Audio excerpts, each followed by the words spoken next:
You mute it. Unmute yourself. Oh my God, what a day. You're so excited you didn't. You're just like, what a day. Like, guys, sorry for the delay and not starting on time. I've had some weird issues today with my internet. It said I was on Wi-Fi, and I'm not. I'm on hardwire. So I don't know what's going on. I'm in tears thinking, what is going on? how What is how going dare on? how dare you start the podcast 4 minutes late? Fucking travesty, dude. Started it 4 minutes late, and on top of that, started it on mute. Over it. So how about that? Let's see. All right, so we're back. It is Sunday. My usual podcast, 5 o'clock in the afternoon or evening, I should say. And again, everything go wrong is going wrong because not even Alexa's talking to me. So she's telling me to, calm it down. So, but it is Sunday. It is my favorite day of the week. You guys already know. It's when we get together. Today we only have Logic. Money did have an emergency. He's fine. He's had an emergency. He had to take care of it. So if we can all wish him well in the chat, that'd be awesome. Or even hit him up on Twitter and let him know, hey, feel better soon. But he's all right. He just had to take care of some things on the medical side. Please wish him your well wishes. But yeah, no, today is Sunday, is my favorite day of the week. As always, I will say that. I am with my brother here, Logic. Today we have like breaking news. But before we get there, it's not really breaking. It's breaking. But before we get to the breaking news, it broke already. all right. Broke. Well, for those who don't follow religiously, it is breaking news. But before we get there, talk about, and I want to get to you and your week, but because the breaking news is related to your week, I don't want to get there just yet. So let's talk about what I did this week. I did get to game this week. I finally got to. Finally, Resident Evil did drop. Oh man, I purposely played the demo I didn't even play the full thing. I purposely avoided the demo and maybe played a little bit of it just because I wanted to go in fresh into Resident Evil, and that's what I've been playing this week. It dropped on Friday. I did my region hack, my whole New Zealand thing for my New Zealand brothers out there. How you doing? But then my region hack, New Zealand, got to play a little bit about 11 o'clock at night. Got to play a little bit before it actually launched out.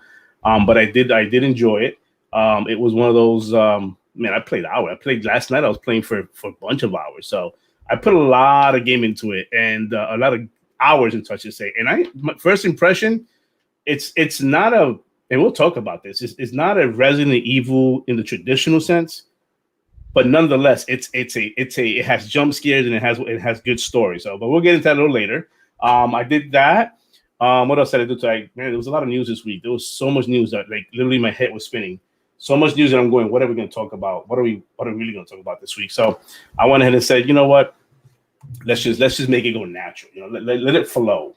Whatever we want to talk about, we'll talk about it. So unlike other channels where they do have their ways of doing their shows, on this channel, we like talking about whatever the news of the week was, and we just express our opinions and the way we feel about them. And anybody, of course, what's up, Matt? What's up, Fugly? Everybody, of course, you guys can chime in on the chats and talk about whatever you guys want to talk about. Again, this show is unlike others. Here you have you have our ugly mugs, at least my ugly mug. You have our opinions when it comes to games. So it's a little different. But that's my week. But I'm just excited about Logic's week. Logic, please share. Please share.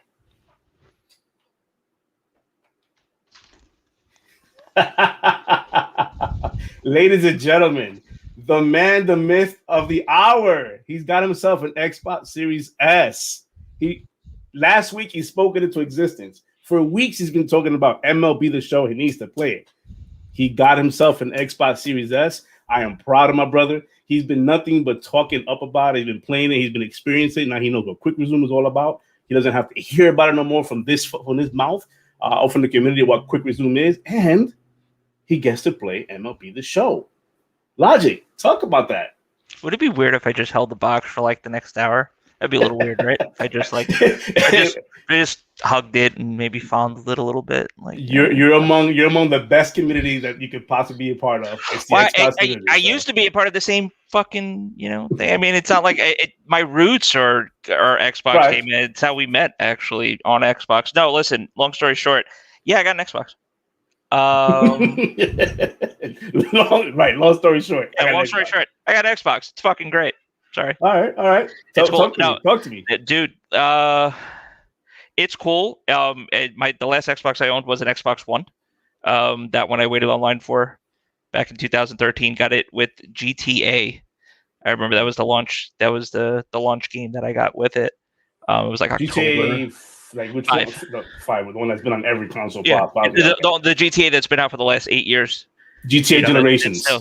That's still going. Yeah. Yeah, dude. So it's my first time back on console. I still have my PC, obviously. It's still working and stuff. And I'm still gaming on it, too. You'd be surprised how much gaming you could do on just an Intel 9900K. Like, League of Legends runs great, by the way.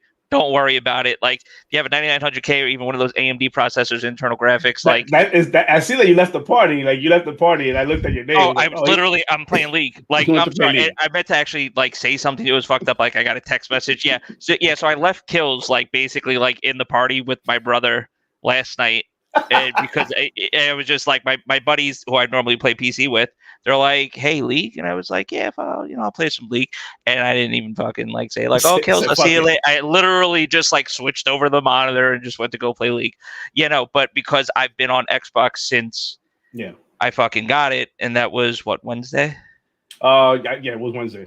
Yeah, it was Wednesday. Yeah, Wednesday. I installed the show, and then I just went to it, and I've been grinding. Just been grinding the show. Yeah, you showed me off camera before you started the show. You showed me. I didn't even know it was more like this. You showed me what was it called? Conquest. You showed me Conquest. Yeah, it's a part of Diamond Dynasty. So like the online mode. So essentially, like I guess what you would be comparable to like Madden Ultimate Team or even like FIFA Ultimate Team. So the Diamond Dynasty, you get the packs, you unlock the cards, and then the cards have different like value. So like from bronze all the way up to diamond.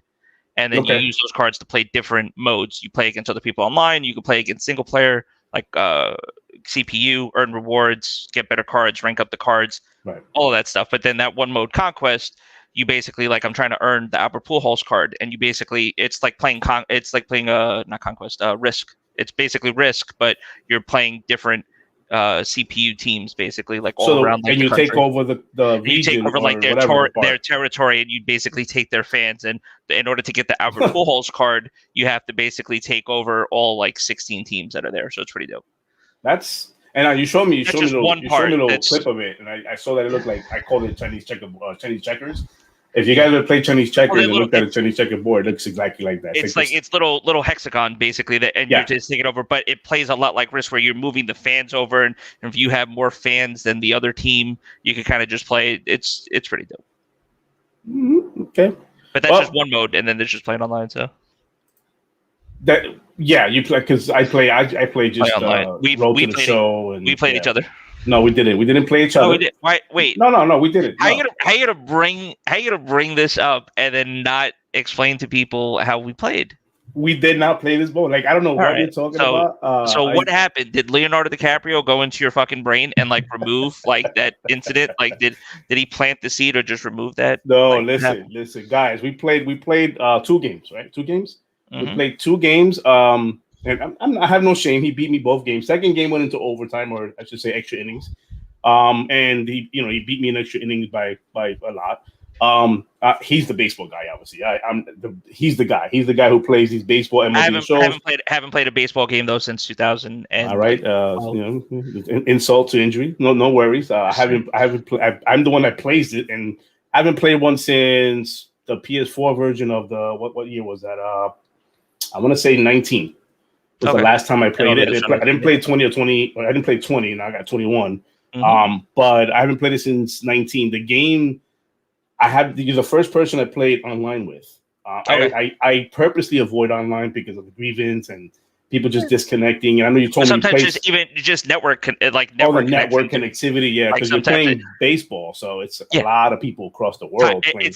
But it's timing too. So it's like you're sitting there and you're trying to hit a pitch, right? And you got to time the X, but then you got latency. It's the same thing that goes into when you're playing an FPS game, and you're like, wait, did that guy just fucking skip? And it's like, oh wait, did the baseball just get from the pitcher's hand all the way to the glove, and I didn't see it?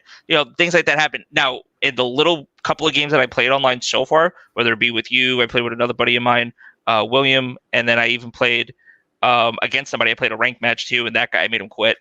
So that was cool. See, that's what I'm saying. I was about to get to that. Yeah. He grieved, and then he messaged me. So that was the guy that I told you. Literally, I'm like, he messaged me and he goes LY. So I'm assuming he was like, love you. And I'm like, why'd you quit? And he goes, griefing. And I go, all right, GG. No, and GG. he goes, GG. Yeah, but I made him quit because I hit 3 home runs in a row. But see, that's why I purposely avoid anything that has to do with, especially sports titles, when it comes to online, because of that. It's just too many people out there disconnecting, or they find ways to get, to like, they find like these things that they take advantage of. Like they'll just exploit the heck out of it, right? But you're the first person I went online with. The experience, because I'm gonna say this disclaimer, because it was somebody I knew, somebody I can play with. It was a pleasant experience. It was. I wasn't being toxic. I was no, just of course not. But because it was me and you, I loved it. I loved the head-on competition. I loved the one-on-one. The shit talking. It was friendly. It was friendly banter. It was friendly banter. It wasn't anything crazy or toxic. I enjoyed it. I do like that our connections were stable, so we were able to see. The only thing that was weird, though, we talked about this in the chat, in the party chat we were playing. Weird because I don't know if it's a setting thing or what it is, but I can guess your pitches. Well, so that was the setting. So it was in the settings, 1,000%, because that in the other games that I played and stuff like that, it's not, that part isn't turned on. Okay. So that whole thing. So basically, there's a setting where normally too in the show there was a mechanic where if you were able to guess the pitch or guess the zone where the ball would be thrown, if you're the opposing person, like if you're the pitcher at that point and you're pitching, you lose the functionality to finish the pitch, because it's like the hitter knows where the ball's coming to. So it's like it doesn't even let you finish out the motion. It just throws a meatball basically into that zone. And that's it. Okay. So that's what was weird, because every time I guess your pitch or you guess my pitch, the next time we play, we won't have that setting on, so it won't feel nearly as bad. Because I thought it was some type of like lag or error or something. It's literally just in the settings. Okay, perfect. Because it was weird, because every time we guess each other's pitches, especially when it was my turn to pitch and you guess my pitch, whatever, and not guessing pitch what you're throwing. It was guessing a zone. Just guessing the zone that the ball would technically be traveling to. And then you would, if I was to pitch and you would select the zone that you knew I was throwing it at, or you thought I was throwing it at, and it was the right pick, it literally made my pitching like obsolete. Like whatever curve I was throwing or whatever location I was putting into, just obsolete. It's like I was throwing a meatball over the plate. That kind of was concerning. I'm like, please tell me this is a setting, not a bug or a hack or something. Yeah, but next time we play, definitely got to turn that off, because it's. I don't like. I wasn't really too keen on like how to set up the lobby anyway, so I think I just turned it off by mistake. Okay, all right. But yeah, no, pleasant experience. I mean, again, first time I played MLB The Show online, I enjoyed it. I love it. I'm more of a road to the show kind of guy, but I'm gonna dip into some of the Dynasty part of it. It's Dynasty, right? Diamond Dynasty. Yeah. Diamond Dynasty. So there's Road to the Show, which is your created player. Yep. But your created player, you could also add onto your Diamond Dynasty team after like you upgrade him. You could basically add him to your team as well. Use that team to play online and stuff. And there's just a whole different facet. Like I said, for me, what's kind of just been besides the fact that it's a baseball game and that I actually enjoy playing, the biggest part is just the grind in it. It's very grindy. Doing the moments, there's like you're basically playing these different situations and stuff back in like what we consider baseball history. When you play like the old school ones, like you had to do moments like when you were Hank Aaron Willie Mays Hayes, you know what I mean? Like you're doing all of these moments. So they turn, because it was so far back, they make the presentation like old school. They put you in the old school stadiums. And then they make the TV, like they make it look like black and white. Cool. So they they do like a black and white kind of filter to make it seem like, like that's how it would have been presented back then and stuff. It's still like the updated casters, so it's not there. It's not like they could have got like old school casters and stuff to do that, but it's pretty cool. I did not know that. Okay. Yeah, so there's just like a whole grindiness to the game itself that I'm just really enjoying. I gotta expand to that then. I gotta venture over to that side. Yeah. And then I'm still trying to get called up. Yeah. Oh yeah. So and like I said, I haven't even, since I've been doing the Diamond Dynasty stuff, I haven't even touched like my player. I've just been going back, because you could earn certain ways. Like you could actually upgrade in Diamond Dynasty. You could earn a different what do they call them? Like basically like mods, I guess, for your player. So like like power ups, like if you do like basically what would be considered like their battle pass for their season or something like that, you could earn like equipment and stuff to put on your player to make him perform better. Basically, it looks like the battle pass model is coming out like almost on everything. Yeah, but it's something. But you don't pay for it. It's just something that's in there. It's just a tiered. It's a tiered structure for you to follow, but it looks eerily similar to what a battle pass would be. Well, I guess they call those the stream, like the I don't know, the season stream, or there's another name they used to use for that. Yeah. Well, now and it's called by inning. So like the first inning just ended, and I think they go by months. So now we're in the second inning. Nice. It's the second inning, but and it goes all the way up to, and there's different challenges and things you have to do. But yeah. I just really enjoyed it. I played some other things. What did I install? I installed Apex on the Xbox 2, which surprisingly runs really well. On the Xbox, I was definitely surprised. It took me a little bit to get the hang of like using controller again and stuff. Yeah. I would imagine. Me and my dad did some crossplay. He was on PC. I was on Xbox. We played like 7 or 8 games. We got top 3, basically all the games, and we won 1. So in duos, and just had a blast playing it. Had a lot of fun. I can imagine. Yeah. So what's the learning curve there from keyboard? So it's a lot of it is muscle memory. Like for me, it's always been muscle memory because like I'm the guy that used to grind out Destiny, and I loved playing PvP as well too. I was always like competitive. Like I always like to play competitive games, shooters and stuff on controller. But going back, the biggest thing is that it's the movement. So it's not so much the shooting because I won't say that you're basically given as a controller player because it's harder to control where you aim because of the right stick. You don't have that precision. That's why it is, the auto aim, the developers will basically say, oh, there's auto, you know what I mean? You get aim, it's aim assist. You basically get aim assist, which helps you in your aiming, but that also deters you too because you can, you get precise shooting and stuff like that, but you can't turn nearly as quick as you could if you just had a mouse. So that's the biggest thing. But I'm shooting a lot straighter, obviously, with that. But at the movement, though, you feel almost like a little bit slower. You feel like there's something missing.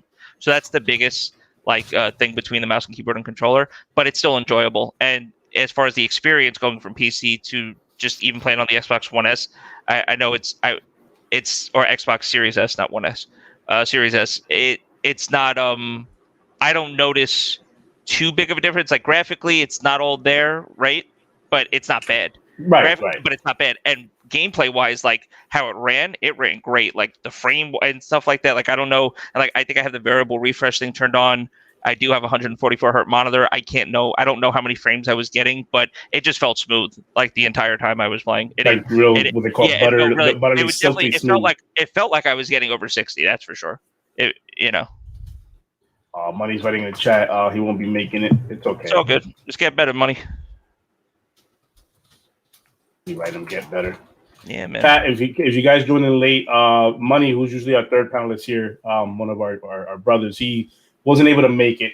He currently had to go to the hospital. He's going through some things there, but nothing major. He'll be all right. Yeah. He'll be all right. He'll be all right. Just if you guys can, wish him some well wishes. Yeah, well wishes. I appreciate that. Money, don't worry, we got this. We'll continue on. Just catch us on the replay, brother. But get well, man. Get well. But we're talking about, if you guys join us late, we're talking about Logic for about a couple of podcasts, a couple of shows of ours. We've been talking about MLB The Show, and he's been wanting to really badly play it. Doesn't look like a PC port is coming anytime soon. So he decided, and that's the thing about that too. So I was I'm mentioning, I was in a situation where I was able to pick one up. I made some moves and stuff like that, and I'm kind of happy I did. I was thinking about, I think I could have gotten an X, and that's another thing too. So we could dive into this a little bit. I did get this not from an actual retailer. I bought this from someone. This person was really cool. I'm not going to dox him or anything. Person was cool. Met him. Found him on OfferUp. And they weren't selling the console for like an outrageous price. It was $50 more. So honestly, that's decent. I love when people do that. I'll pay the $50 premium if it means that I don't have to worry about waiting outside of a Best Buy or a Target or staying up at and hitting refresh on an online website. I think that's shout out to that guy. We're not going to put his name out there, but shout out to that guy. He specifically said like I'm not really trying to make money off of it. I'm just almost kind of like helping out in a way because he really doesn't have that much going on. Like he makes a little bit of money, but he's not trying to like scalp people. Nice, which is pretty cool. Well, I mean, he made his money off of it, but not like scalper money. It was like thousands of dollars. I mean, and realistically, for me, like if I was to get it in store, because there's always that hesitation where it's like, oh, are you getting the right thing? Are you doing it and stuff? Right. With anything that you purchase, like through somebody else, right? eBay purchases or anything like that. Oh yeah, see, Money's gonna be mad because I was supposed to find him an Xbox too, but that's fine. I can still find him an Xbox, but we got to talk about that offline. Just Money, text me. It's all right. I'll help. I got mine, and I'll get you yours. That means that you stop bitching. Okay. He needs that series, man. He needs it. But it's hard. It's honestly money. And it's a bitch. And it's a bitch to. Well, I'm not gonna. I won't speak to what he was experiencing because I was now that I've been back in the party chats and I've been listening. Like he's playing with people playing Outriders, for example. My guy's like lagging out. Like I don't know if it's. I mean, it's Outriders, so I won't speak to because we already know that game has issues. Right. But it still does. He's on Xbox One, and he's got other people. I think one other person he was playing with was on Xbox One, but I think somebody might have also had like an updated Xbox 2. There seem to be okay, but he's dropping out of lobbies. He's leaving. You know what I mean? So, and that's what's happening. Yeah, it's still one of those. And I don't think. And honestly, I've said this in one of my shows, but when it comes to the disconnects, especially in Outriders, to me, it just makes sense to me that it's old versus new, and then like that code, that net code they're using it can be very stressful on trying to do a co-op. What I will say though is that I did do a cross-gen play with my buddy William, who was playing the show on his Xbox One. So he's got an Xbox One. He bought Game Pass. He downloaded the show. We played our game, and it was no issues. So, like I said, it might just be it might be a game thing, or it might just be a generational thing as well too. I mean, listen, the hardware. An Xbox One came out. We just talked about this 8 years ago, and that technology also was designed like 2 years before that too. Same thing with this. Like the technology that's used on the current systems now. Technically, the technology's been there for the last like 3 years. Correct. But to a console gamer, it's updated. And they're also, and we also talked about this too, they're still unlocking the potential of what these systems can actually do, which is exciting. And we're going to get into that obviously too. Oh yeah. We haven't even started the show yet. We're just talking about Logic's experience. When we spoke about this like this show is going to be like a chunk of it's going to be us talking about your experience. And it's not because I'm a narcissist and I'd like, talk, you know what I mean? It's just, it's as coming from being almost exclusive PC gamer back now to console. It's really cool. It's a cool experience. It's like, my brother's been on Xbox. He hasn't technically left it as well too. So it's been cool being back in the party with him and bullshit and stuff like that. Not that we talk every day anyway, or like pretty much every day, every other day, or like through text and stuff. But like being able to like be in a party, he's playing a game, I'm playing a game, and we can bullshit and stuff. So that's cool. I had the ability to do that before, but when you're on PC and you have other PC people, you gotta being in a Discord, it's like so you'll have that, right? So you could be in a Discord call with a bunch of people. You want to talk to somebody else that's in the Xbox chat, so I could go and join on the Xbox app on the computer. Have that conversation, but then the Discord people are like, what the fuck what's going on? Who are you talking to? Who are you talking to? Then I got to mute the Discord people, talk to them, then maybe mute the Xbox chat to talk, you know what I mean? Especially if both parties are playing, like say an FPS, and you're saying the guys on the right, the guys on the right, you're playing with let's say the PC people, but you have people in the Xbox party playing Apex, and you're telling the PC people, he's on left, he's on top. And we've always had that situation. We used to have to break parties up anyway because we have people playing different games or in different parties and stuff like that. And it just gets overwhelming sometimes too. That's true. Well, I'm happy that you got your Series S finally. That you're able to experience what next gen is currently like right now. We're gonna move on to today's topics. First and foremost, I want to talk about a little bit about. I'm messing up here. Give me a second here. Let me just press play. Before you do that too, I love anybody that we catch. Yeah. I'll stop that. No, it's all good. Real quick, I know you highlighted the comment before too, but happy Mother's Day to anybody that does watch this. Yes, happy Mother's Day to all the moms. To all the moms out there, happy Mom's Day. This is the day of Sunday of Mother's Day. My wife is out there shopping. So she's doing Mother's Day things. Payday happened. Wait, time out. I'm not going to let you get that off. Shopping is Mother's Day thing. Like, can you be more specific? Like, if she's not like grocery shopping, she's like shopping for herself. No, she's shopping for herself. She, Oh, okay, so that would be Mother's Day because I don't the think husband grocery gave shopping. The husband gave her the card, said, "Here you go, enjoy Mother's Day. I still got a show to do. Okay, you go treat yourself and treat yourself big." Right. Well, yeah, because it would have been different. Be like, okay, here's the card, honey, but go buy us stuff that we normally need anyway. Like, you know what I mean? Like, so. Yeah, I did that. I gave her the card. I said, "Here's the black card," and the black card just means it's Cash App and that's the color. I was gonna say, like, I'm looking at. Wait, hold on. Where's mine? Oh no, that's my Robinhood card. But yeah, it's what it is. It's kind of like okay. Yeah, it's all it is. So I say here's the black card. By the way, not sponsored Robinhood, and fuck those guys anyway too. Fuck those guys. Yeah. Fuck Robinhood. But cryptocurrency, yes. Dogecoin. I mean, anybody sell? To the moon. Okay. Oh yeah. Well, listen, real quick, since we're bouncing around a little bit, we will talk about it. It reached a high of about 74 cents. It sold off when Elon went on to SNL, and I guess Elon didn't have a good time on it on SNL, or at least to people. Like if you look at reviews and stuff like that, I guess it was rough for him. He was also the first person to admit that he's hosted. I guess he's the first person with Asperger's who had hosted SNL. Yes. So I mean, or at least that openly admitted it. Because I won't sit here and try to, you know what I mean? I don't know if that's something that you necessarily want to. What's the last 4 digits? You didn't even see. Listen, I didn't dox it because you didn't see the code, money. You didn't see. It's just the symbol. The code's on the back. All right, last 4. Kiss my ass. Anyways. But Dogecoin, man, I'm still holding firm. It did drop. He did announce that you're going to be able to now use. I just sent this article to somebody actually. You can. Where is it? Here's the article here. It was on Yahoo Finance. Not now. I mean, never mind. It's got you could use it as a form of payment to SpaceX or something like that. That was, but that was just Elon being Elon basically. But yeah, no, it's cool. Listen, crypto, not financial advice, by the way. This is not financial advice. Don't take this as financial advice. We don't know shit about shit. That's the tagline. Okay, we don't know shit about shit. Do your own shit. Do your own shit. But do your own research. Do your own research and stuff like that before you do any type of investment. That would be my only recommendation. Yes. Just had to hit you with that. But as far as Dogecoin and stuff like that, there are people that lost a lot of money because they didn't sell it that high. Mm-hmm. You know what I mean? Because they held out thinking like it could have climbed to the dollar or whatever like that. But it's what it is. It's going to be volatile and stuff like that.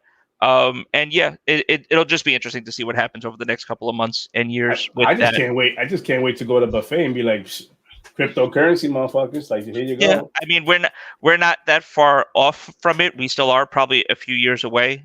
Mm-hmm. But it's it's becoming a little more of a reality and stuff like that. Yeah. With that, so it'll be interesting to see. I'm waiting. It's like I told Manny Heartbeat the other day too. I said I'm just waiting for the Apple crypto coin and I'm waiting for the Microsoft crypto coin. I mean, we talked a little bit about it too, like jokingly, but there's no way within the next 10 years major companies don't come out and be like, oh, by the way, here's our own payment method. Not like because and just make their own bank basically. Like have engineers come in, create a blockchain, start mining. You know what I mean? Next thing you know, you'll be getting all iOS devices will start being able to like mine and stuff like that. You know what I mean? Like it's things that I'm sure are being talked about on those high levels and stuff.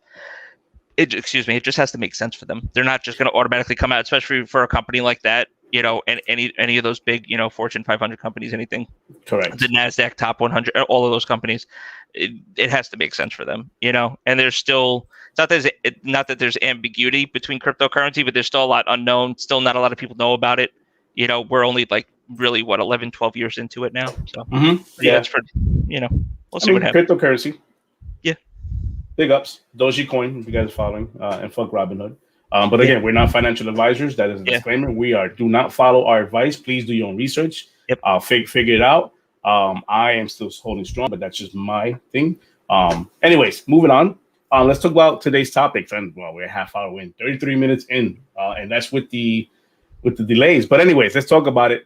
Today, like this, there was just a lot of fucking news this week, a lot. But I took the ones that I want to talk about. And chat, I don't, if you guys want to talk about anything, just let us know. But the very first thing I'll talk about is FPS boosts. That's been a big thing. It's been huge when it comes to Xbox. As of this, before this week went by, we had about, I don't know, I want to say about 20 titles, somewhere around that mark, really low. It was low on the numbers. And it was really sparse and the information was out there, what's going to be FPS boost or not. But God, this week they went crazy. They just dropped a shitload of games on FPS Boost, and I was looking at the list and I'm going, wow. Yeah. I mean, they dropped, I think, about 70 plus games on FPS Boost this week, to bring the number up to like a beefy 90 plus games. That's huge because among the list that I saw, it's a huge list, but among the list, the titles that were like popping out at me, Mad Max was popping out at me, not only because it boosted up to 60 frames, but you can now play Mad Max at 120 frames. Mad Max at 120 with those cars. Like if you're doing the car part of the game, yeah. Oh my God! Like I haven't played it. Yeah, I know your brother said he's planning on playing it, or he has played it. I'm not sure, but 120 Mad Max is insane. Yep. So that stuck out to me. It's not just FPS boosting to 30 frames to 60, but it's going to 120. Of course, you have to have your monitor that plays the 120, which, by the way, I do is behind me. I love playing the 120, but to play a game like Mad Max at 120. I'm excited to pop it in. I want to download it again and see what that's about. And then another game that popped out at me. Well, I played this, but Alien Isolation. That's another one. Alien Isolation was another game that got FPS boosted, and that went up to 60 frames per second. I've seen some people around Twitter world, and like just following their accounts, and I've seen them play it, and I've seen how smooth it looks. And it was already smooth before, and when I played it back in the days, it was stuttery in some areas, and especially when you had the aliens attack you, it dipped. But now with the 60 frames, I've been watching people play it, and some of them even played the areas where it's known to dip, and it just held stable, butter smooth. Freaking Alien Isolation on 60 frames per second is amazing. Just looks amazing. So I'm not planning on playing that game again because I already went through that game. I'm not playing it again. And then the other one, which is the big one that goes around when it's compared to the one game that's on PlayStation right now, Returnal. It's Recore. Recore now has been boosted to 60 frames per second. Look, listen, I'm with everybody saying Recore is what Returnal is now. Blah blah. It's just, it's two different games, but I understand where the comparison comes from. I get it, but Recore, I before the boost happened this week, I popped it in 2 weeks ago, and it's beautiful looking because it has the auto HDR. But the frame rates were horrible. Yeah, I mean, to really just sum this up in a nutshell, they're up to 90, I believe now 97 games.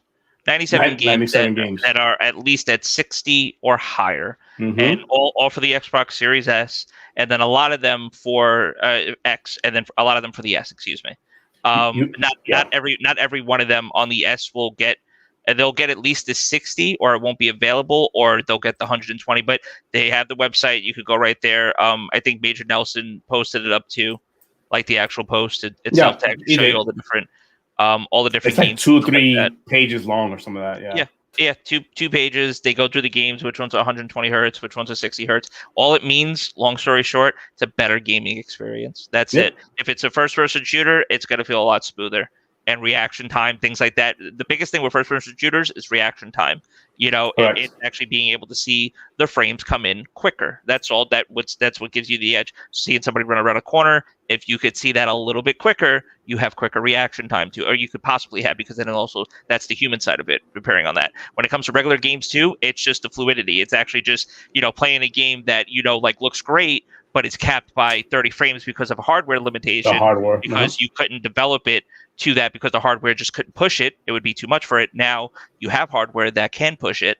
So you upgrade that game to now run on this new hardware, and it's just great. And so it actually just gives you more of an incentive to go back and revisit a lot of those games too, because it will be a different experience. Playing a game at 30 frames per second to then doubling that to playing at 60 frames per second will be a fresher experience. And if you're a first-person shooter fan, any games that are getting boosted up to 120, that's a great experience as well too. Honestly, I know a lot of people coming from the PC side, where almost all of my games are 60 plus minimum. That's like no questions asked. Like we don't even have discussions like this on PC because it's just expected. If it's not, then you as a developer fucked up. Mm-hmm. So now just knowing that the hardware is in place, and that they're actually taking the time to at least optimize a lot of these games to work on the hardware that's in place, while we're also getting new games, and then knowing the expectation is new games that are coming out. That's the beauty of FPS Boost. That has nothing to do with developers. It is no work on developers. So that's another thing. So this is just on Microsoft. Microsoft has a team. Awesome. Yeah, they have a team that's dedicated to FPS boosting. They have a team that does this, go through the games. As long as the original title, I guess, had the uncapped frame rates on it, or they had the code. As long as it's not messing with the codes, this is all done on the back end. And they go ahead. You don't want this to break. You don't want this to break. Oh no. They don't mess with the code at all. This is just straight. This is what it is. It's them just going behind the scenes and just bumping it up to whatever has to bump it up. But yeah, this is an FPS boost team that's out there that does this work. Yeah, it's awesome. No work, no stress, no nothing on the developer themselves, which is amazing. And that part right there, I don't know what they're using, what kind of black magic they use to do this stuff, but to me, it's an amazing thing that you don't have to take a developer and then go, okay, on our new system, we want you guys to enhance it. We want you to dedicate yourself on an old title you did 2-3 years ago and FPS boost it. No, we'll do it for you. They ask for the permission for it. They do it. They go ahead and do it. And they do it. To me, that's an amazing thing, But if you guys have a chance, go over to, I believe Major Nelson tweeted out, or even Xbox himself tweeted out, where they put the whole list out there. It's like 97, you said? If you want to, actually, I can help you out, Kills. Yeah. So if you want to do this, I'll send you this there. If you want to shoot this out. Oh, there you go. Shoot that out. Let me go ahead so anybody following along now can do it. But yeah, it's majornelson.com/FPS boost. There you go. I'll put the link up there in the actual chat. But for those listening in and not able to tune in live and watching the replay, it's majornelson.com/FPS boost / and you guys will be able to get to that list. It's a long list. It's a lot of good game. Battlefields are on there. Anthem, again, my heart hurts. Anthem is on there for 60 frames per second. I've seen someone play it this week on my socials, and I'm like, wow, it's smoother than I thought it was. That's being played. But yeah, Major Nelson too also made it a point to say on the list too that this list will update. So if you always want to kind of keep checking this out to see any new games that could be added, because that's another thing too. You're never gonna. I won't say you never, but the fact that it was 74 games, it's a lot of games. I think like in the future, you might see a game here or there. Maybe you see a report on it, maybe you don't see it right away. But I think this would be cool to check out because you might see a game on there that wasn't like listed right away or that wasn't like brought out into the news. You'd be like, oh wait, that game actually got the boost. Mm-hmm. Okay, cool. Let me go check it out. So it looks like, and he said that he's going to be updating this regularly. So cool. Awesome. I mean, for me, I have Watch Dogs 2 that I played over on the Sony side. Yep. But I ended up getting on a sweet sell. The UB sell they did on the Xbox side for I think $5 or something like that. Yep. Ended up getting it, and now that I see that it's on that list for 60 frames per second, I'm definitely going to be popping that in. And going through it at 60 frames per second, butter smooth, love it. That's it for the FPS boost. You guys want the list? I did put on the chat for those who are in this chat. I put it in on the chat, but if you're listening in afterwards, replay wise, majornelson.com/FPS boost / gets you to the list so you can see if one of your favorite games are there, or maybe a game you wanted to play that you forgot all about, and you go, oh my god, now it's at FPS boost. Let me attack that. In addition to your HDR, your auto HDR, so that's a beautiful thing. All right, let's move on to one of the hottest topic this week, and we all know what that is. It's been going around, Twitter world. It's been going around a lot of the gaming media sites. This is a hot topic right now when it comes to one of the artists that no longer works for 343. I apologize. One of the artists who no longer works for 343 recently did an interview, and it was in his Mandarin language, but he did an interview where in the interview he answered some questions about his experience with 343, what is his future plans, and what is his thoughts on the Halo project. Unfortunately, there were some things taken out of context in his interview. The interview was about 15 minutes long, the original one, and there was about 30 seconds mentioned about, I watched it, was about 30 seconds mentioned about crunch time. Unfortunately, the media, there's people out there, and I'll say Jason Shearer, I can't say his name, but Shearer, correct me if I'm wrong, is it Shearer? I'm not really good on the pronunciation part. I could check it out real quick. Well, gaming media like him, Reset Era, they picked up on this and they blew up that one little part that he said there about crunch time, and they blew it up into a whole article with complete with the whole clickbait topic or what title is what I say. So people ate it up and saw it and watched it, and oh my god, crunch time! I can't believe they're doing crunch time over there, guys. he did release another video, and I'll give my opinion on that. But he did release 2 videos. He released a video of himself in Mandarin, and he explained the situation. Unfortunately, somebody took that and translated some of the words in English to what they believed he said, and they translated it again, making it seem like he was saying crunch time, crunch time, crunch time. Again, horrible. So he decided to release another video. I think Logic, I sent that to you for you to see it later on if you want to look at it. But he did another video of himself just talking, but this time he did it in English himself, and he explained, I'm doing it again in English so that my words don't get mixed. You know, his whole thing is, he mentioned that in his original interview, it's all about, you know, why he wanted to move on. He was with the company for about 8 years, give or take 8 years. As he moved up from QA testing to artist, right? He worked on Halo, and what he was saying is that because he worked on Halo doesn't mean he sees the whole Halo universe being worked on. If you guys have never worked in the industry, this is your lane that you need to stay out of, right? When artists work on certain things, or anybody in the game industry work on certain things, they work on a specific project. So, for example, if the artist is in task to see what you see on your screen right now, if he's tasked to do this scene right here, it's all he's doing.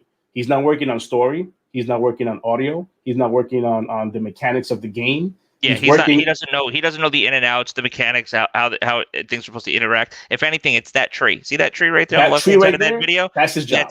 That's his responsibility. Like, you know what I mean? Make sure those trees look like trees, or whatever the case be, and it's popular in that level, in that part right there.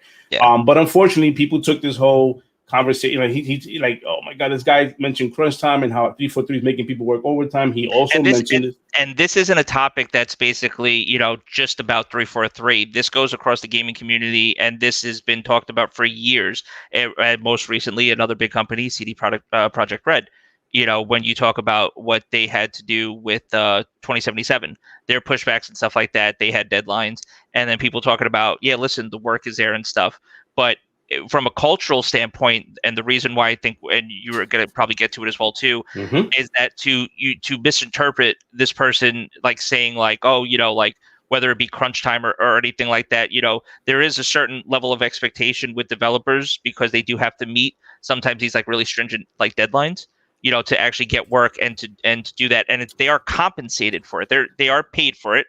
You know, they're paid for the work, but it's known in the industry that it's not that it's an accepted practice or that it should just be expected by anybody that works at a game developer.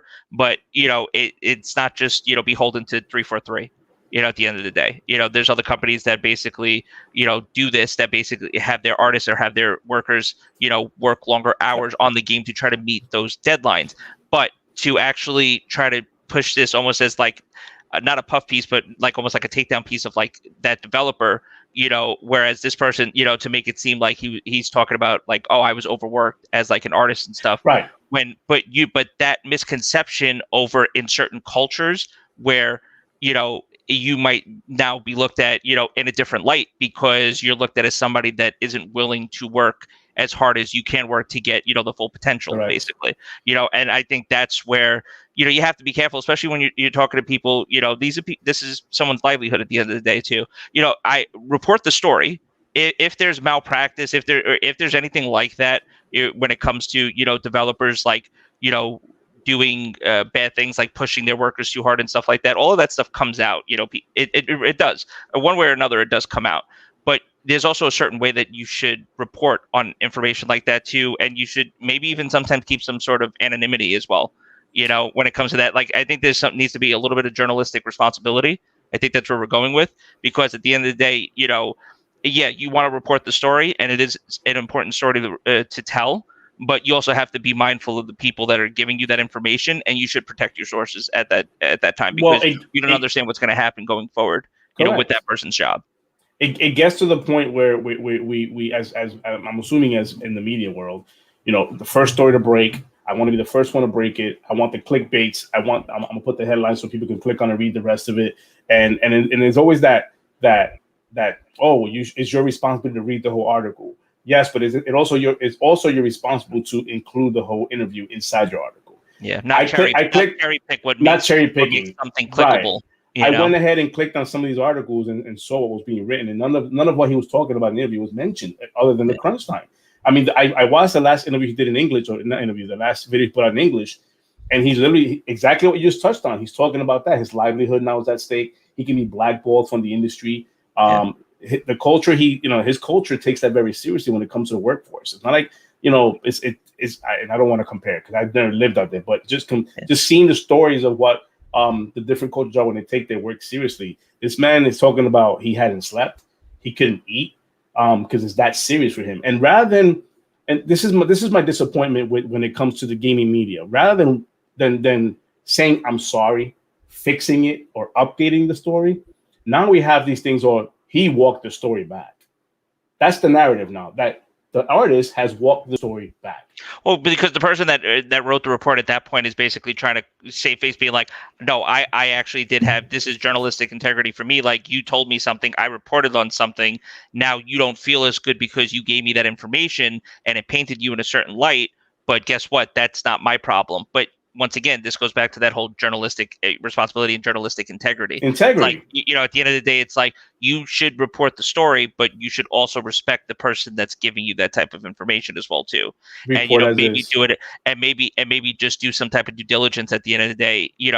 Give that person the opportunity to actually explain maybe what those comments are and stuff like that. Because if you're just going to basically say, no, you told me what it was, and if you have anything else to say, I'm sorry, I'm not going to. Because then, as a journalist, it's like, well, wait, what do you mean then? Like, so you're saying that what you wrote down is completely true? Like, because then it becomes like that whole he said, she said. Correct.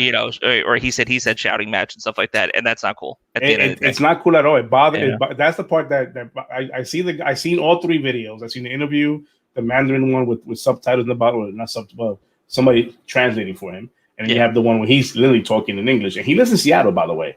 Doesn't live across the sea, nothing in the country. He's in Seattle, right where 343 is stationed at.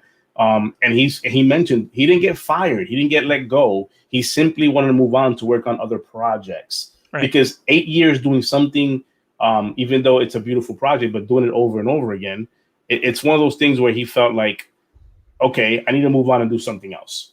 Yeah. I need to see. The whole reason why you have 343 as a studio is because Bungie, the original creators of Halo, said, okay, we're done. We've done everything that we feel that we could do as a developer for this game. Mm-hmm. We're going to go and start something else, i.e. Destiny. That was their vision. That's what they wanted to do. Microsoft said, hey, yeah, but we still need to make Halo because Halo. So let's take, who wants to leave? Okay, bye. And who wants to stay? Okay, hi, 343 Industries. You know what I mean? So there you go. And there's a start, which at its core are some of the original people from Bungie, because some people are still passionate about the Halo franchise. They understand what it means to them. And there are people, it's like the same people that work on WoW. Think about how many developers that have been there probably at Blizzard since day one when it came to WoW and stuff like that. Imagine if they came to them and said, oh, yeah, we're going to pull you off and be on something else. Some people might say, okay, yeah, something new might be cool. But a lot of people probably be like, no, this is what I've been working on. I enjoy this, but it's true. Everyone's going to feel different and have a different opinion about it, That's correct. But it's just that's been a hot topic, and it's been talked about throughout the week when it comes to that story. It's a shame that that all we want to hang on is crunch time. I used to work in the industry many years ago in EA out here in Florida where I live at EA Studios. I used to work there, and crunch time is a thing. Crunch time is gonna happen, but it was never a mandatory thing. It wasn't like you're forced to work that many hours. Crunch time, for whatever reason, and I know this is going to sound weird, but it's put into a negative light a lot of times. Crunch time is not necessarily they're forcing you to work or else. ... Yeah, it sounds like there's negative connotation, but right, crunch time in any project. I mean, I can only speak for what I worked when it came to EA, when it came to Madden and so on and so forth, all the sports titles they work on, FIFA, that kind of stuff. When they offered crunch time to me, it wasn't like, hey, man, we're about to go into crunch time. You got to do it. It was more like, hey, we are about to go into final stages of our builds, of our game. We're probably going to have to put X amount of hours into it. Did you want to go ahead and do that? It was an option at the time. And overtime was paid and all that stuff. Quality of life was important. But unless you work in the industry or have experienced the industry before, you see all these clickbait articles and you assume that crunch time is you're away from your family for 16 hours a day and you don't get to eat and drink and that you don't control your own hours and quality of life goes out the window. Again, I can only speak for what I did at EA, but it's in that sense, it's bullshit. Yeah, it's bullshit. And then that these I call them game media hackers come out and do these half-ass stories just to get clickbait out of it. And that guy's one of them. Jason, whatever his name is, he's one of them. He just wants to put out something about the moment there's like in the whisper in the wind about a company doing fucking crunch time. This dude gets a hard on for that shit. Like he's on it. Oh, that's it. I got to report that. And he zones in on just that part of whatever the interview is. Yeah. It's a crying shame. Well, it sounds like he just has biases, and like I said, it is important to tell a story and stuff like that, and to actually report on news, especially if there is things like foul play, mistreatment, and stuff. Report that, yes, right? 100%. You should always report that, but still, it needs to be done. It should be done with certain cadence, and it should be done with certain precautions as well too, because he potentially could have messed up somebody's career at this point with just this one article. It's very irresponsible, reckless, if you want to say that. But I've seen gaming media with him included, where they've done articles like this, and they've actually included, whatever they found on it, like things that they found on it, interviews with other people, and talk to others about their experience. Like I've seen where that integrity is held, and they've done that. But then you got this, and it's like you didn't even go in and interview nobody around him. You didn't ask him straight out. You literally took something he talked about, a passionate project he's passionate about, and just blew out of fucking proportion about just that part. And that to me is fucking annoying as shit. Like, and as gamers, I want to put this out there. As gamers, people who love gaming, I don't care what console or PC. I don't care where you play games at. We all play fucking games the other day. We have fun and we do it to get away from shit and to actually be ourselves in the gaming world when it comes to multiplayer and that kind of stuff. We have to be a little bit more. We have to be smarter. We have to be smarter when it comes to these fucking articles that they want you to click on. And a lot of us, including myself, are guilty of not even clicking on it because it's clickbait. But you see the title and you go off that title and you start building your own narrative. For whatever reason, we start building our own narrative. We need to be smart about this shit and stop giving these game media people the leverage, the power to write stupid shit like that. Like, do your own research and figure out what the hell's really going on. Because at the end of the day, this man, his career could be hurt. The fact that he's talking about he can't eat, he can't sleep, and that he might be blackballed from the industry, that's serious, man. That's his livelihood. That's very serious. The man lives off of this. 8 years in the industry, nobody heard a damn thing about him. Nobody knew who the hell he was. And now because he did an interview, about his experience working for 343, 8 years of it, and only that little part got taken out, we just shit all over his career, man. All over his career. Like, we didn't give two shits about what he put into that thing, man. You guys didn't know him from a hole in the wall, but all of a sudden, some gaming media hack wrote an article about crunch time, and we all fucking eating it up.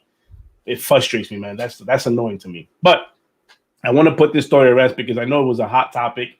It was hot throughout the whole the whole Twitter world, man. That's what they kept talking about. There's this whole Halo thing, Halo this, and hey, Kills, are you gonna talk about it? Or Sensei, are you gonna talk about it? I'm like, I'll talk about it. I'm over it, but I'm gonna talk about it because I have a show. I gotta talk about it. But I'm over it. This is it. This is the last time I want to speak about this because it's fucking stupid, man.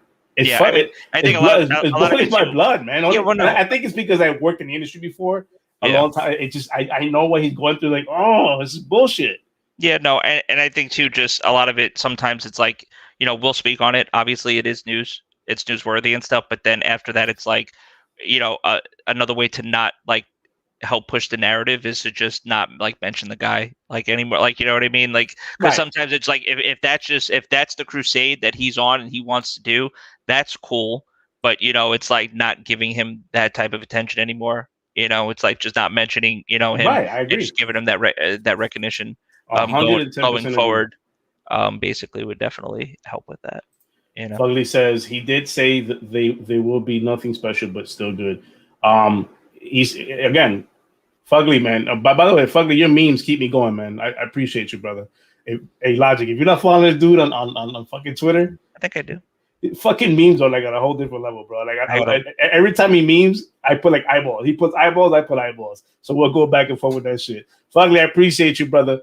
But yeah, man, people are still talking about this shit. But hopefully today will be the last time we talk about this. And Monday, which is tomorrow, guess what Monday is? It's Xbox News Monday. So we'll probably get brand new fucking news tomorrow. And just like fucking flash of light, we'll be thinking about that instead of this story. So hopefully that happens again.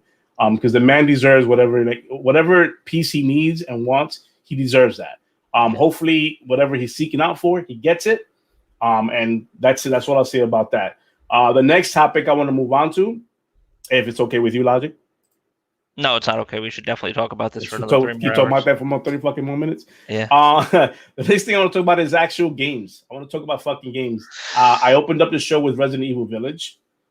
Shit dropped on Friday. I was able to do my region hack and put the New Zealand thing and was able to play about an hour earlier. I know everybody's like, oh, just an hour earlier, really, Sensei. Yeah, you keep saying region hack, and I'm telling you, I'm waiting for the day you come online and they tell me that they IP banned your fucking console because you're out here like. Well, no, these things are region free though. But no, I know it's the unwritten rule of, hey, listen, even though you're in Florida, set your console to New Zealand, and then actually, I'm just waiting for you to go to New Zealand and just be a Kiwi at this point, dude.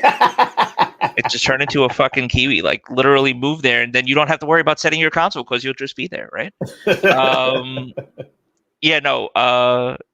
Ari, my brother played it. You were playing it. My brother beat it. You're still getting through it as well, too. I'm at the. I want to say, according to your brother, I'm towards the end because I defeated already 2 bosses, and I'm going up to like 3rd boss. I'm at the end right there. A little lost, so I had to put it down for a little bit because I was at it for hours. Okay, so without going through any spoilers, how's your experience been so far in the game? I opened up with the top of the hour with the top of the show with this.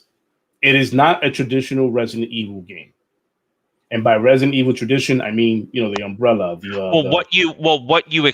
Okay, so here's the thing. I know how this game ends because my brother talked to me about the game. I haven't played the game yet.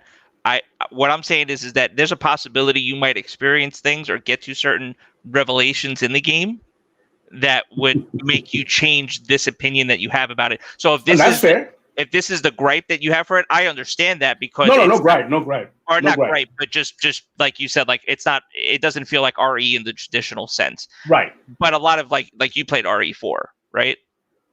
Have you played Resident Evil 4? I played pretty much everything but Code Veronica. I did play Code Veronica with sucks balls, but yeah. To me, just from like a watcher's perspective, because I haven't played this, but I've watched a lot of I watched my brother play it, I watched you play it. And what I've seen on it, it feels like it's a lot like RE4 from that perspective, storytelling wise, gameplay wise as well too. They went back a little more to action, not so much scary like from RE7. Yes. I don't know. So like it's definitely different from 7 in that even though it's the continuation, but it doesn't have that same type of creepy, eerie. There's still those, jump scares and stuff like that. Yeah. But it's not nearly as like slow paced and stuff. It's a little more fast paced. It is. It is a little bit more fast paced. It's first person, not third person. Right. And I want to say this before I don't want to get people going, you motherfucker, it's a game. No. It's not Resident Evil in the traditional sense. However, from what I've played with 7 and now 8, I'm loving how they expanded on what we consider refresh, right? It's a refresh. I mean, God of War did it recently where they refreshed their whole franchise. It played to the hands, really good, third person kind of. It's really good over the shoulder. Resident Evil kind of did the same thing when it comes to Resident Evil, where they went ahead and refreshed the franchise, started with number 7. Now this one here, number 8, Village. Even though it's not traditional Resident Evil, there's still the jump scare that's in there. That jump scare is still there. The fact that the exploration is still there. There are certain things I wish would come back, like for example. Before you had to know what formulas to put together to get like herb, to get the health pack. You had to know what combination goes together to get that herb pack, that kind of thing. That's not there no more. It's kind of user friendly where it automatically you got this, put it together, you got that. That's it. There's no math to it. So the thinking part of that got taken over. The puzzles are still there. Yeah. Here's what I'm enjoying so far about the game. The storytelling is phenomenal. That's cool. Phenomenal. The atmosphere, the way it looks, and how beautiful that engine. Because I'm being told, I think your brother's gonna told me that the world, there's things that they scanned into the world, to the video game, that makes it look that much photorealistic. Yeah, and I can see and appreciate what he's talking about. When I walk in the very beginning, you see the castle. I even screenshotted that and I put it on my Twitter. But the castle looks so realistic, man. It's like very creepy. You're playing with ray tracing on or off? I'm playing with on. I'm playing with it on. Yeah. And it's still like a good experience. So like it still great feels experience. good to play. Okay. I started off with, because I didn't realize it was by default. The ray tracing's off by default. Right. So I started playing on going, if this is ray tracing, it really doesn't look like that. Just it looks good. Don't get me wrong, but I don't see the ray tracing part. And then I read something where it said, no, it's by default. Somebody on Twitter put it, and I was like, I have to restart the game. I didn't restart the game. I went to the main menu. I went to a save point, went to the main menu. Yep. Then I enabled it, went back in the game, and it's like putting on glasses. It's like literally I went like this. Holy shit. Yeah. Like the ray tracing just brings out the images a lot better. The lighting. The lighting is just beautiful. The fog effect is just that much more natural. At one point in the game, you cross a bridge with fog, like the whole fog and the bridge creakiness. And have you seen water like puddles like on the floor, like and look and you see reflections? The reflections there. It doesn't have. That's one of the biggest things with ray tracing. When you look at a puddle and you see reflection, that's really where you could tell how the ray tracing is. Well, that and when you look in a mirror. Yeah, correct. Those unfortunately they don't have the whole mirror thing. When you look in the mirror, there's no reflection there. You're still limited by what you can technically do, even though this is AMD driven as well too. Obviously, with that, it's hardware-based ray tracing. Hardware-based ray tracing only available, from what I understand, on the Xbox Series. X? Series X. The X. Okay. Yes. So the other guys don't get it. Yeah, they don't. Well, that's the thing. But the thing is that when it comes to same hardware technically, but they don't. Well, the balance there is for developers is because both systems do have ray tracing. Only one does the hardware. The balance there of how you're going to implement ray tracing into a game, it's one of those things like because that is the next gen thing, ray tracing for consoles. Even though it's been around for quite a while, it's for consoles. It is very taxing on the GPU. People don't understand that. Yes, it is. But this being hardware driven on the Xbox Series X allows for the allocated of the memory, the bandwidth of it not being taken over on the GPU side. Gotcha. It's already baked in, so that when they use it, it's not taking away from something else. Right. So I can't wait for like the first party games with Xbox to take advantage of that. Right. And you're gonna see some beautiful things when they finally get to like use it on first party games whenever they decide to release those. But going back to Resident Evil, my experience so far with that Resident Evil, I put hours into it now, and again, I'm like towards the end of it, and I'm enjoying this Resident Evil. Like the way they did it this time around, where it's not just a linear pathway. It's still linear, but like meaning that you follow one thing. The way they did this is pretty cool. It's still linear, but they made it where you have like your four bosses, your four mini bosses. Yep. And then you have your major boss. That to me is like, wow, that works for Resident Evil. It really does. And the thing is that each boss you go visit or you go do your thing, they all give you a different experience. The location's different. The gameplay of it is completely different. So, for example, you may be in a castle to fight Lady D. And in the castle, she's chasing you around like Mr. X used to, where as opposed to I don't know her name, but the doll lady, the puppet master, where when you go to her thing is a little different. It's more, puzzly, not puzzly, but hers is more, puzzly, I should say. Her part is more puzzly, where you have to find things out. It's just every one is different. It takes you to a different location, and you never feel like you're playing a repetitive, same linear game. And you could also tackle them at whatever, like you don't have to go, there's no particular order. You can go to... I don't know, because I just went straight for what the story told me. That's what I mean. So from what I understand too, I think you could attack the different after the first one. I think after Lady D, you don't have to necessarily go to whatever the next one is in like order. Basically, you can kind of skip around at that point. It kind of opens up a little bit at that point, where like the village almost becomes like the main hub, and then you had like the 4 different or the 3 different places that you could kind of like go. Okay, through. I didn't even know that. I just went straight to whatever I went straight to, whatever the key opened up, whatever the game. I let the game hold my hand. No matter, I have not played Dragon Quest Builders 2. I'm still waiting on your review. How's that play? Let me know in the chat. Let me put it up there so everybody can see. I didn't know you could do that. I let the game hold my hand and take me to wherever it took me to. It took me first to obviously Lady D. You have to go through her first. Yep. And then I went from there. I went to the doll lady. Yep. And then I ended up doing. These are bad names, by the way. Sorry, I don't know the names. The fish guy. And then I'm at the end. I'm at Magneto, which is I call him Magneto because the dude, he's the one character that doesn't fit in this whole world to me. But he's a cool. When you get to him, his scene is outstanding. I love his acting. His voice acting is pretty cool.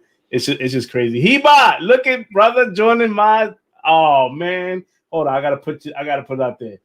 Hey, bro, stopping by to show you some love, man. I know, man. I heard you got suspended, man. I heard you got suspended, but you're back, right?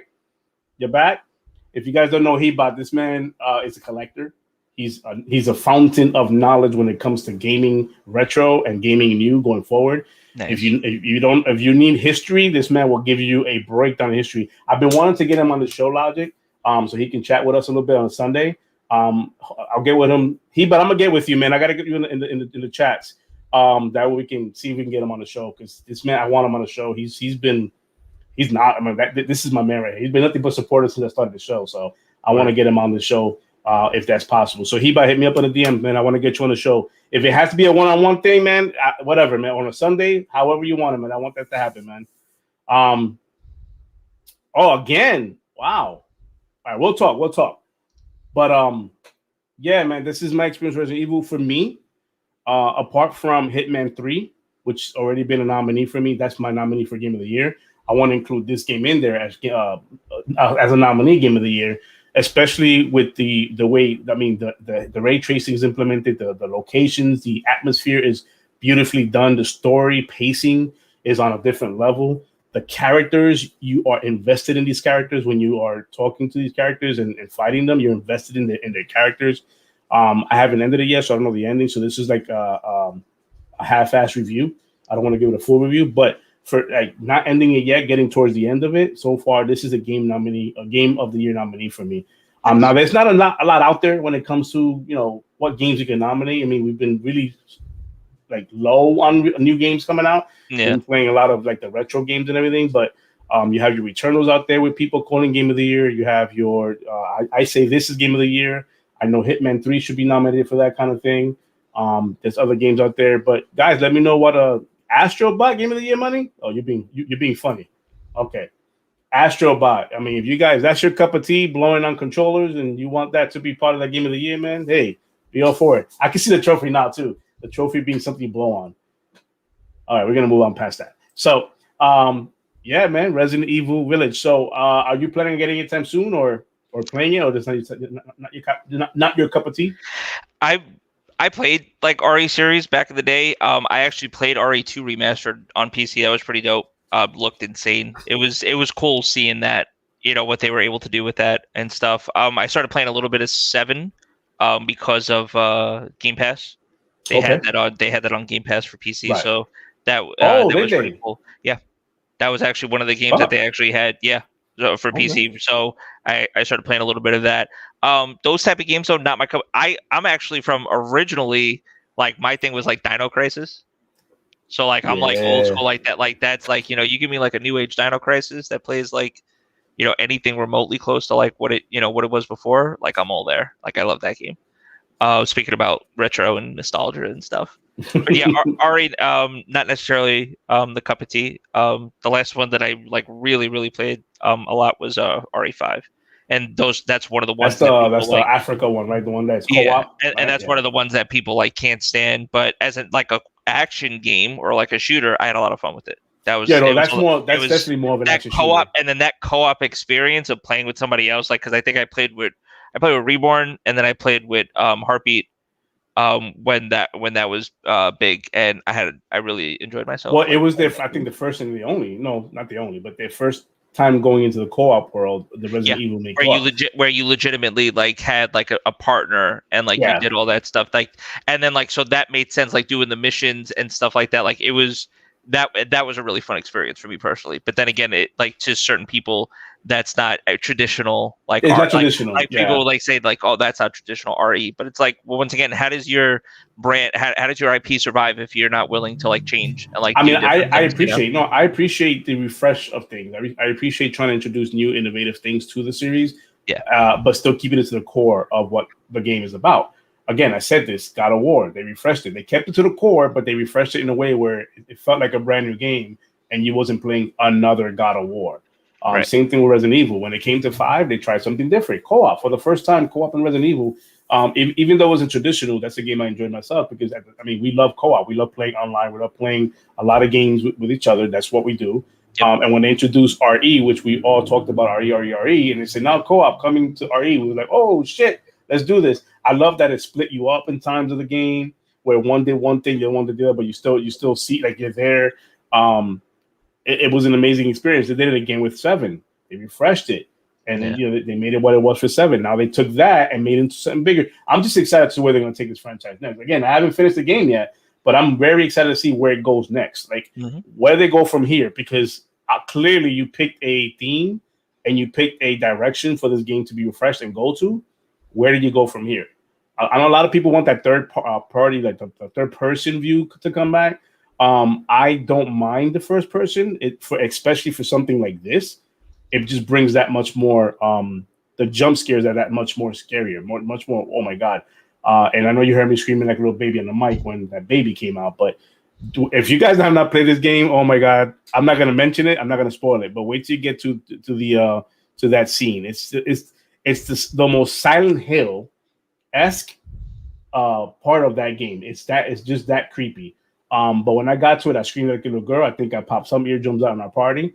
But that thing it's freaky when you see what it is. It's whew. But that's what I gotta say about Resident Evil. That is my game of the year. Next thing I want to talk about, I want to move on to is and just to end to tidy up the show a little bit and ended up on. I got a couple of more topics I'll talk about, but the next thing I want to talk about is Metro Enhanced PC Edition. Right. So let me get this video up here so you guys can see what I'm talking about here. Let me see here. Let's just go with that right here.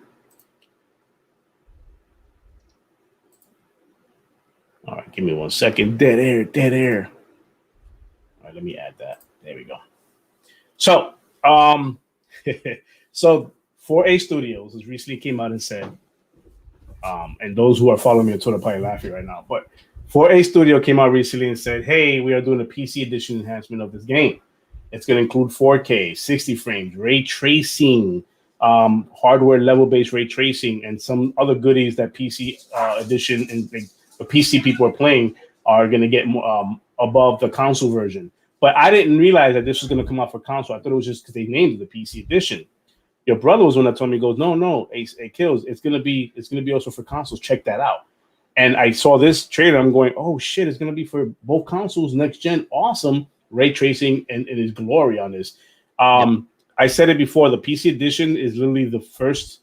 I would not say the first next gen title, the first next gen game to take advantage of what next gen is, what we consider next gen, which is the ray tracing, the 4K, 60 frames, all 3 benchmarks hit at one time with no kind of weirdness to it, not an or an option to performance mode, but all 3 hitting the benchmark at the same time in the game. Right.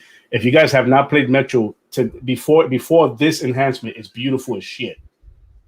It's gorgeous. I can only imagine what the enhance is going to be like when it comes out, but all 3 platforms, PC, PlayStation 5. Yes, I'm saying PlayStation 5 for those in their feelings. And the Xbox version is going to get the enhancement of the 4K, 60 frames, and ray tracing all in one game. I believe it comes out June for the upgrade. But the reason I want to bring this up is, man, because give me a second here. Give me a second, Logic. Okay.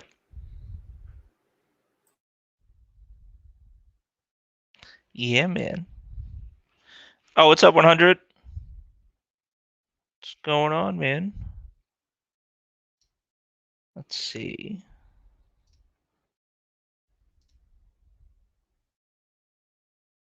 See who's in chat right now. Fugly 100. Still here, money? Hanging out?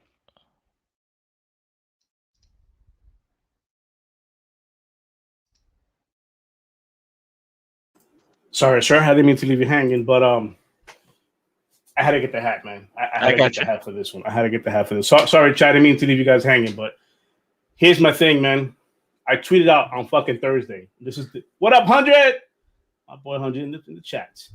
I chatted this out or tweeted this out on Thursday. Yep. I simply put. I'm gonna read this shit, man. I simply put that the Metro upgrade free on Xbox for the gamers. That was the fucking tweet. Yeah. right? Nothing wrong with it, right? Everybody knows that if you follow me, my preference is Xbox. Everybody knows this shit. I can give two shits about Sony PlayStation. I don't follow for Sony PlayStation. I don't care about Sony PlayStation. Do I buy a PlayStation? Of course I will, because I will be playing their first-party games. We all know that's what they got.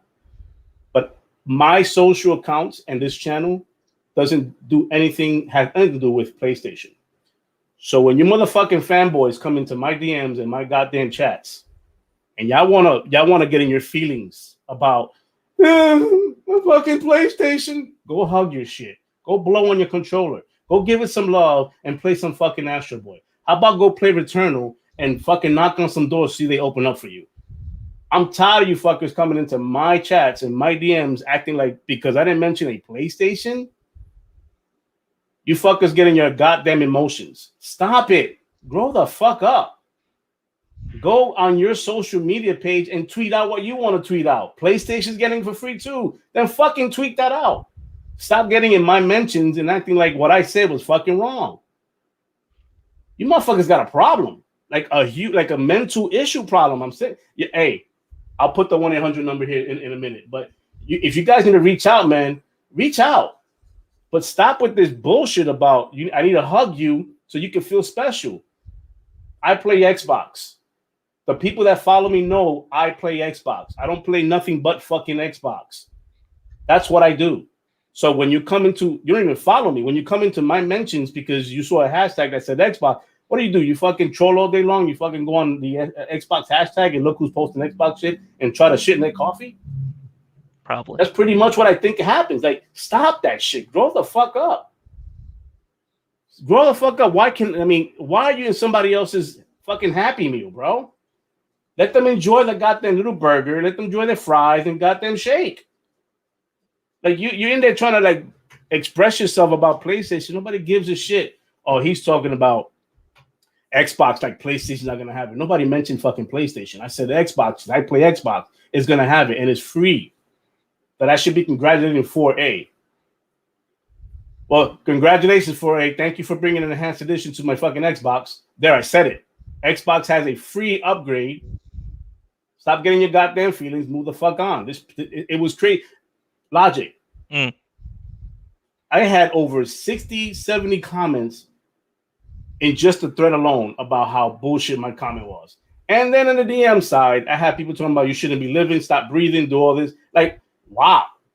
This is how you really feel about a plastic box, that you gotta threaten fucking people's lives? Well, those people we just report right to Twitter because they just so automatic. Like, you talk about like Among Us, like self-report, like literally, like yeah. like it's a legit self-report. Like it's the same mentality. Like when we're playing League of Legends, and then you get somebody in the chat when they hit you with the KYS.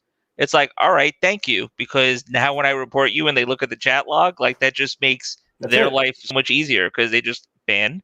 Right, they don't have to review it. They don't have to look. Shit! And it's okay for people to be passionate and stuff like that. But it's Twitter. And one thing, I'm sure you're aware of this now more than anybody else since your past week interactions. But it's very easy to just misconstrue what people tweet and then just run off and take just that small context and be like, oh, why didn't you mention on PlayStation? It's like, well, why should I? It's not your cup of tea, so it's not your responsibility. So, and people are going to be mad at that, because it's like, you are wearing the Xbox hat, and and when Sony does something good, you give props. It's not like we don't give props to people when they do something good. That at the end of the day, this is just good for gamers in general. But that once again, it goes back to that whole fanboy conversation of like, people just got nothing better to do, unfortunately. And that's just what it is. People have nothing better to do than just be like, I'm going to go troll on Twitter. I'm going to find somebody that I feel is talking shit about PlayStation, or I feel isn't representing PlayStation the way I think it should be represented. So I'm going to go and make their life a living hell. You know what I mean? And by responding to them, you give them, like, sometimes it's fun because sometimes it's just like you could gaslight at that point. And then you're just wasting their time because that's what you're doing anyway. Like, it doesn't even matter to you. It's not affecting you. And what you're still going to, continue to report how you report and like express yourself as a gamer and stuff like that. And as somebody that's carrying a podcast and stuff the way you want to do that. And if they're going to be upset about it, that's fine. But you know what? It's their loss at the end of the day. We all enjoy a quick rib here and there. We all enjoy a good joke. Yeah.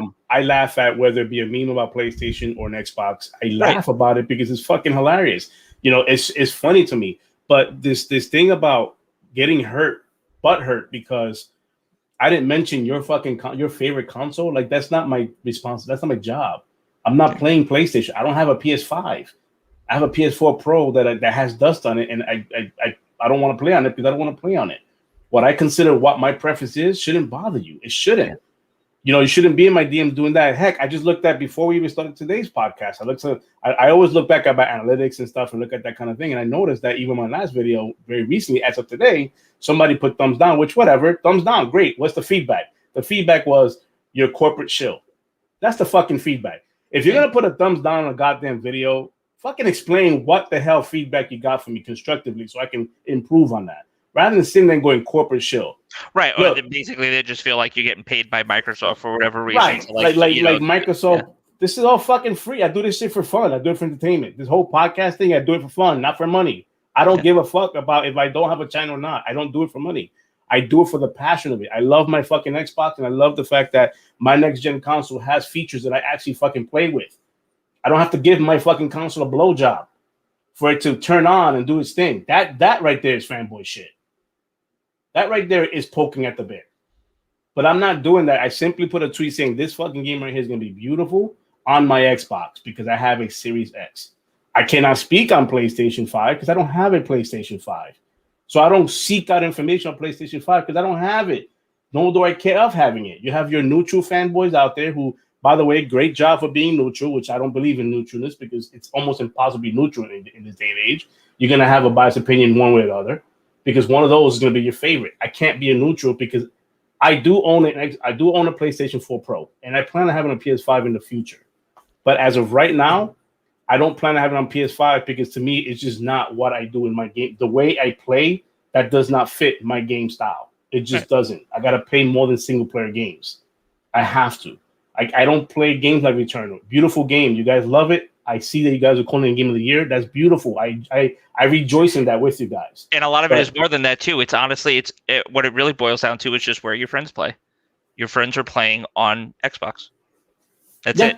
That's another thing. You know what I mean? Like maybe this is a different conversation if for whatever reason, 10, 12 years ago, whatever, we were all on a PlayStation, but it's not. We've been on gaming on Xbox for a while now. Just in general, like before I switched over to PC, I was always both. I was Xbox too, and I had biases always. Like, oh my god, I went to PC, but it's also too. But PC is a hop, skip, and a jump away from an Xbox at that point for me personally, because they're both more or less like Xbox is just like a forked version of Windows. You know what I mean? Yeah. If anything, Xbox now is becoming more and more like what Windows is now.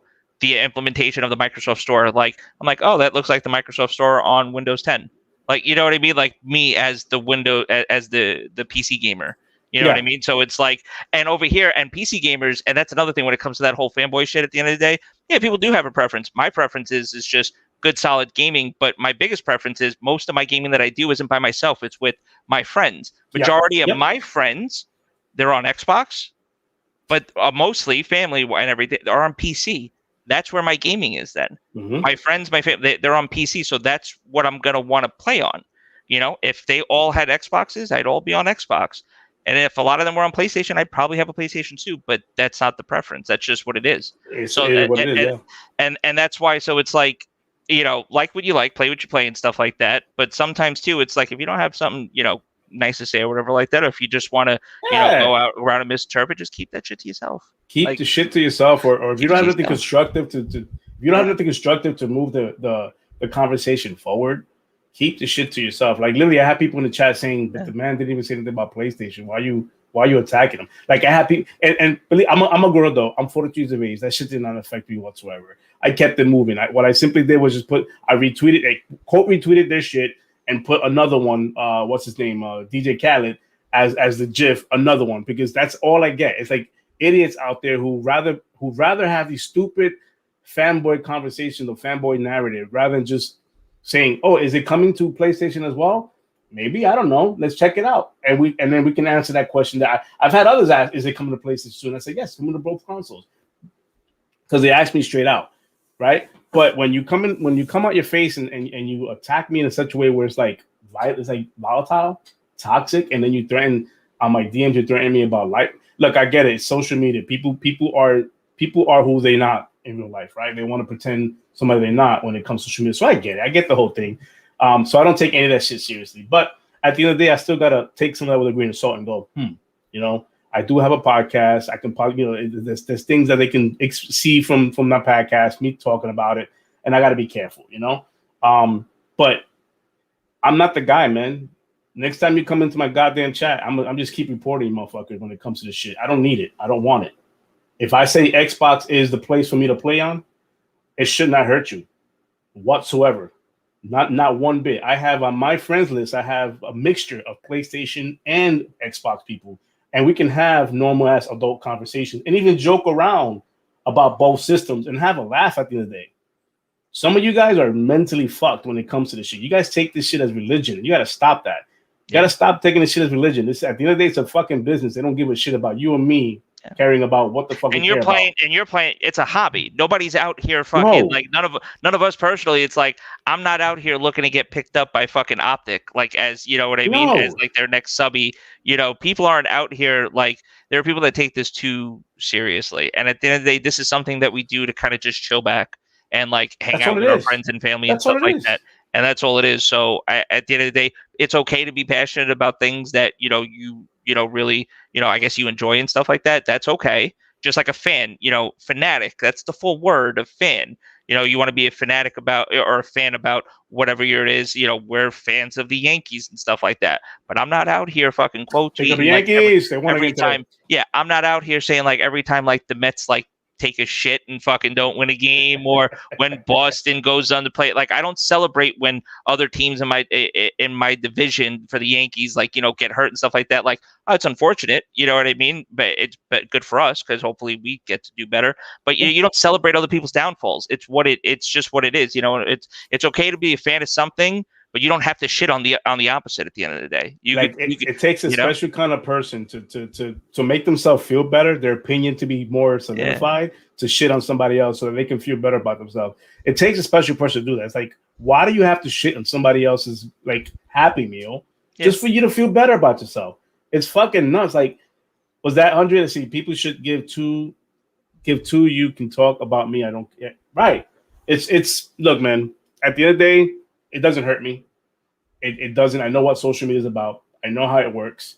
Yeah, Dodgers fan. Yeah, we'll probably meet up in the World Series. 100. We'll probably meet up in the World Series, man. Hopefully, if these fuckers play better. They won 2 in a row though, so that's good. But go Yankees. Anyways, but it doesn't hurt me, man. At the end of the day, to wrap this up, it's all social media. I know how social media works. I know the things that have to be done and said. I know how to block people. I know how to report people. And then for the little kids too, just ended on this too. If you think like you're big and fucking tough, sending death threats and sending like shit like through DMs and stuff like that, that's cool. But they get reported the same way and stuff like that. And you think like at FBI it doesn't fucking work, but there are people that have been fucking. There are people that have had their doors knocked on for less. So keep being an internet bully and see what happens. It's honestly, it literally see what happens. It's like people don't understand how the internet fucking works now, unfortunately, and they feel like they could just say and do whatever they want on the internet and get away with it. And and it's like, oh, freedom of speech. It's like, okay, we'll see. We'll see how far that freedom of speech actually fucking gets you. See how far that shit goes. Yeah, when you actually make threats against somebody's life. You know what I mean? So like it's crazy, and I know people that I've seen people, not know people. I've seen people that will take those kind of comments and they'll reverse it and they'll find that person and they'll be like, they'll find like, is this you? Is this your address? Like they'll dox them real quick. Yeah, I'm not that guy, but be careful on how you do this shit because there are people out there who will dox the fuck out of you. It's their life mission. It's their life mission to like expose people like that because it's people like that ruin it for everybody else. It's those people that ruin the experience for everyone else that's just trying to actually have that type of platform and stuff like that, just to have that conversation. Correct. And it's those people that fucking make it wrong. It's those people. It's those people that try to fucking get people doxxed and stuff like that, or go out and try to swap people. It's like we don't fucking like that shit, dude. That's we crazy, don't stand for it either. No, not at all. before we go, I'm gonna end it up on one more thing, but let me hold on one more time. I'm gonna go. Sorry, chat, but you're gonna appreciate this one. I'm gonna go on mute and take off camera. I'll be right back. This one's gonna be for 100. If you still in chat, this is for you. I'll be right back. I'm still here. He left me again. This is like a common thing now. He's fucking leaving me here by myself. I gotta like talk for a little bit. Hopefully everyone's having a good day. Hopefully everyone's having a good Mother's Day. And all right, I'm back. Oh, look, he's back. Thank God. 100. Are you there? 100. I want say you're in the chat. If you're there, 100. I need your buddy. I need your energy right now. If you're in the chat, you're still watching. Please say what up or say something. Say something because this is for you. This next thing's for you, man.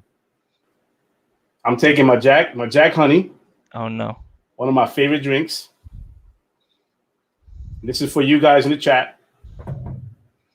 I appreciate each and every one of you guys. That's a lot. That's a lot. Happy Mother's Day. This is for you guys. I appreciate each and one of you chat. Thank you for coming out. Thank you for having a great conversation. Thank you for listening to my bullshit. Thank you for listening to Logic's bullshit. And if you guys missed the top of the hour or the top of the show, he finally got himself an Xbox Series S. He's playing MLB The Show, so the man's gaming now. The man's next-gen gaming on a console. He does have his PC, but on console, he's next-gen gaming. I've been next-gen gaming, but you know. Yeah, right. So on console, he's been next-gen gaming. But anyways, I want to end it on this note, guys. This is a shot of my, what is this? Jack Daniel's Tennessee Honey, one of my favorite drinks. But I want to end it on that note. And with that being said, guys, hold on. Drink. Okay.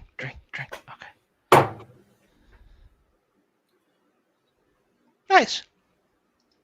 Ready? Happy fucking gaming, everybody. Have a good one, guys. Later, people.